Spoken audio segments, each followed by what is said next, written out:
দশমিক থেকে বাইনারিতে রূপান্তর করা শিখব। প্রথমে আমরা বুঝে বুঝে শিখব, এরপর শর্টকাটে কিভাবে করা যায় এটাও শিখব। চলো ক্লাস শুরু করে দিই। লক্ষ্য করো 23, এটা হচ্ছে একটা দশমিক সংখ্যা, এটাকে আমরা বাইনারিতে রূপান্তর করব। ফার্স্টে এটা বুঝে বুঝে করব, এরপর এটা শর্টকাটে করব।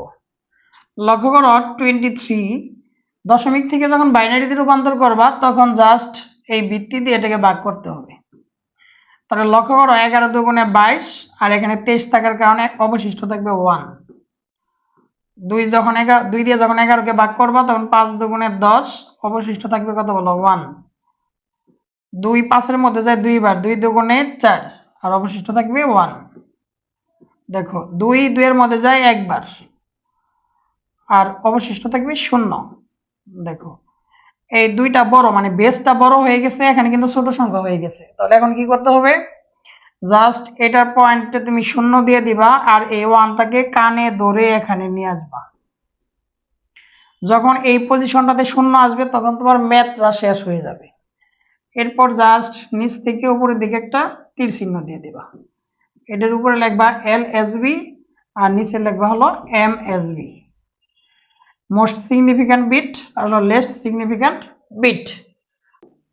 এখন দেখো উত্তরটা কিভাবে লিখতে হয়। অতএব 23 এটা হলো দশমিকের সংখ্যা। এখন এর অ্যান্সারটা কিভাবে লিখতে হয় দেখো, নিচ থেকে উপরের দিকে অগ্রসর হও। দেখো এই 1, এরপর 0 দিয়ে দাও, এরপর দেখো 1 1 1, 3টা 1 দিয়ে দাও, ব্র্যাকেট ক্লোজ করে এখানে 2 লিখে বলো this is answer. This is কি বলো, অ্যান্সার। এখন আসো এই ম্যাথটা কিভাবে শর্টকাটে করা যায় ওইটা আমরা শিখে ফেলি। দেখো এখানে যে সংখ্যাটা আছে তা হলো আমাদের 23।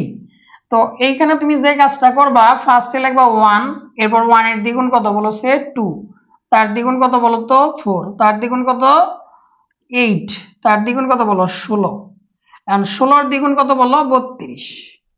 এখন আসো তোমার খুব সূক্ষ্মভাবে বিষয়টা বুঝতে হবে। এখানে লক্ষ্য করো 23, 23-এর চেয়ে সবসময় ছোট মান পর্যন্ত আমরা রাখবো। তাহলে বলো 32 কি রাখার দরকার আছে আমাদের? রাখার কোনো দরকার নাই। কেন? কারণ 32 হলো 23-এর চেয়ে বড়। তাহলে এখানে যে ম্যাথটা দশমিকে দেওয়া থাকবে তার ছোট মান পর্যন্ত তোমরা এভাবে লিখবো 1 2 4 8 16, বা যদি আরো বড় সংখ্যা থাকতো তুমি আরো এদিকে লিখতা। যেহেতু আমার সংখ্যাটা 23, এর জন্য 16 পর্যন্ত লিখলেই চলে। এখন আসো, তুমি মনে করো তোমার কাছে 1 টাকা 2 টাকা 4 টাকা 8 টাকা 16 টাকার নোট আছে।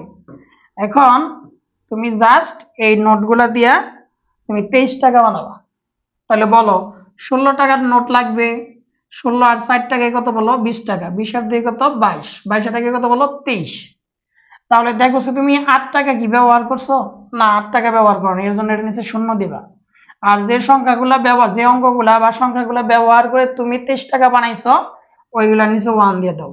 16 টাকা ব্যবহার করছো, 4 টাকা ব্যবহার করছো, 2 টাকা ব্যবহার করছো, 1 টাকা ব্যবহার করছো, তার মানে 23 হলো 10,111। দেখো সে এই অ্যান্সারের সাথে এই অ্যান্সারটা মিলে গেছে না? তার মানে এটাই হলো আমাদের শুদ্ধি পরীক্ষা। সবাইকে অসংখ্য ধন্যবাদ।